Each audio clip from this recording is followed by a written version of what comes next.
En esta vida, en esta tierra, tenemos muchas cosas que llegan a nuestras manos, llegan a nuestras vidas y nos producen gran felicidad, gran dicha.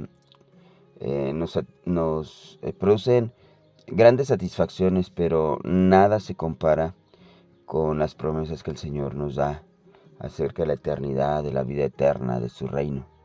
Cuando una persona entiende realmente la grandeza de las promesas de Dios, eh, se da cuenta que la verdadera felicidad, dicha, gozo del corazón, del espíritu, está en las cosas que el Señor nos promete y no en las cosas de la tierra.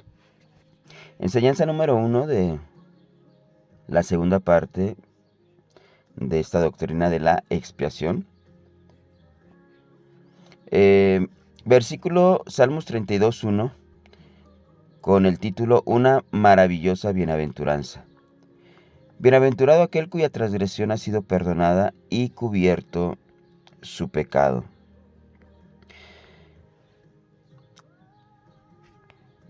Una persona realmente se va a sentir verdaderamente bienaventurado, dichoso, con gozo en su corazón, cuando se siente perdonado y cubierto su pecado.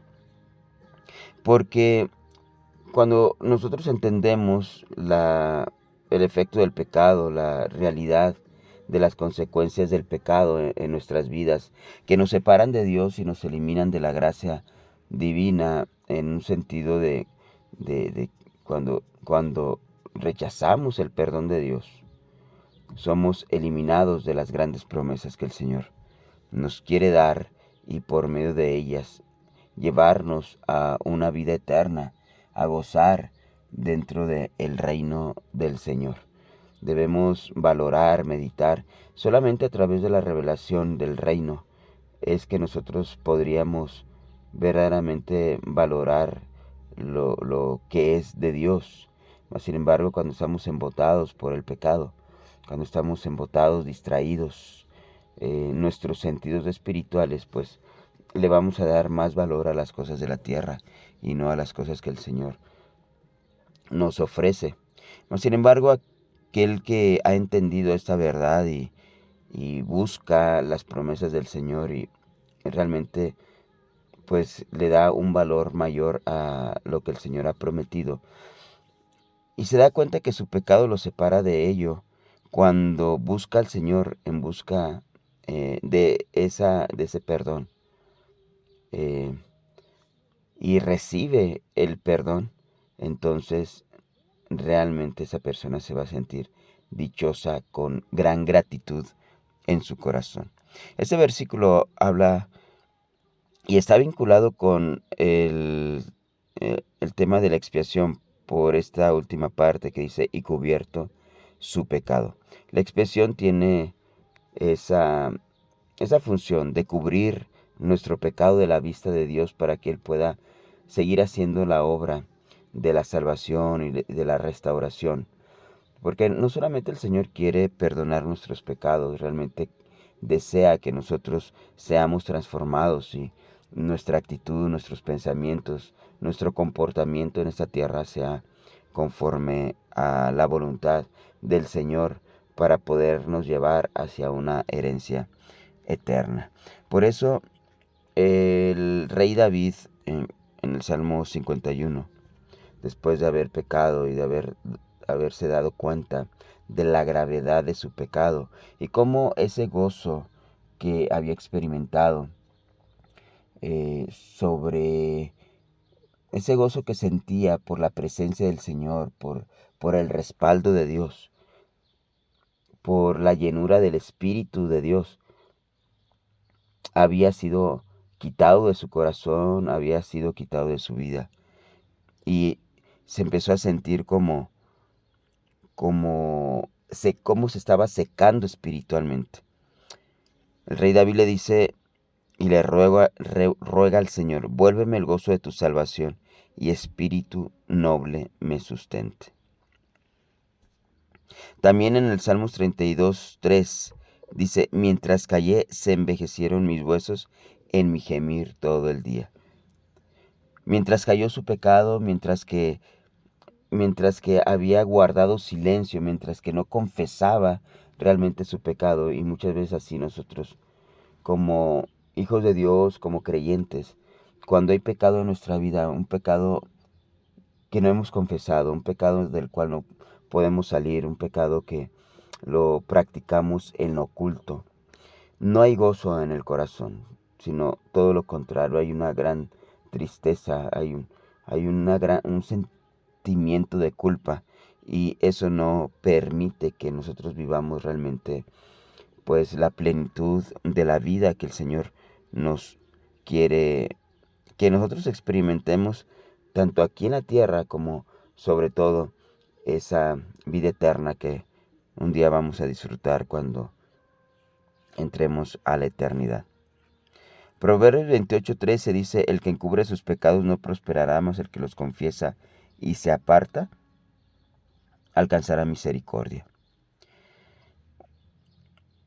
Muy diferente es la palabra encubrir que la palabra cubrir. Dice en los mismos proverbios que el amor cubrirá multitud de pecados, multitud de faltas.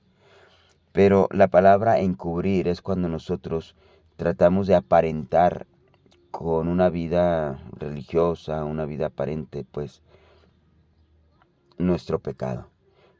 A eso se le llama ser disfrazados, disfrazarnos para mostrar una persona que realmente no somos, una persona que nos mostramos como personas justas, pero en realidad no, no es así, porque no queremos dejar un pecado, no queremos dejar una vida egoísta. Por eso dice que el que encubre sus pecados no va a prosperar, no va a prosperar espiritualmente, no va a ser perfeccionado, no va a disfrutar las cosas que el Señor le quiere dar, y por lo tanto se va a mantener estancado en un nivel espiritual que realmente solamente le va a traer pues destrucción en su vida.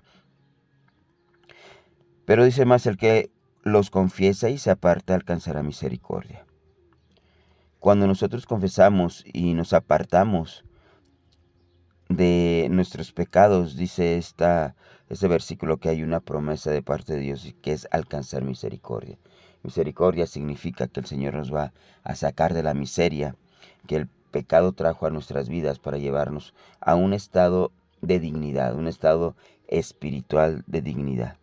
¿Y cómo va a suceder esto? Cuando confesamos nuestros pecados y estamos dispuestos a apartarnos de esos pecados, lo que va a suceder es que el Señor va a cubrir con su amor nuestros pecados. Ahora, Él es el que va a cubrir nuestros pecados. Nosotros no los vamos a encubrir, sino que el Señor va a cubrir nuestros pecados, y de esta manera va a proceder a hacer la operación de la restauración en nuestras vidas. Por último, Lucas 7:47 dice: por lo cual te digo que sus muchos pecados le son perdonados, porque amó mucho, mas aquel a quien se le perdona poco, poco ama. Una persona que no ve la gravedad de su pecado y que no está conectado con lo eterno y no valora realmente, no se da cuenta que el pecado lo está alejando de una gran promesa de la vida eterna, pues simplemente va a menospreciar las promesas de Dios, porque no le va a dar un valor.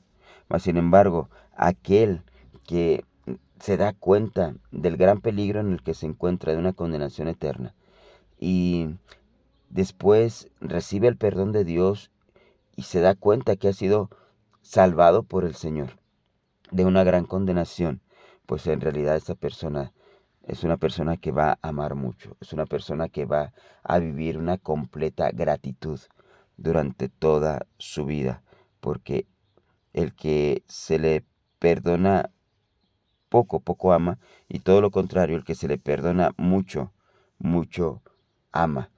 Y aunque todos hemos pecado, todos estamos destituidos de la gloria de Dios por el pecado, solamente aquellas personas, no es que haya pecadores con más pecado que otros. en un sentido de justificación o de salvación, sino que cuando uno realmente se da cuenta de su propio pecado, uno verdaderamente nos sentimos muy pecadores, por muy eh, pequeño que pudiéramos decir que es nuestro pecado, cuando realmente el Señor nos da la revelación de que por ese pequeño pecado estamos destituidos de la gloria de Dios. Eso es lo que significa este versículo, que cuando nosotros nos damos cuenta que realmente nuestro pecado es de gran magnitud y recibimos el perdón de Dios, vamos a amarle con todo nuestro corazón. Amén.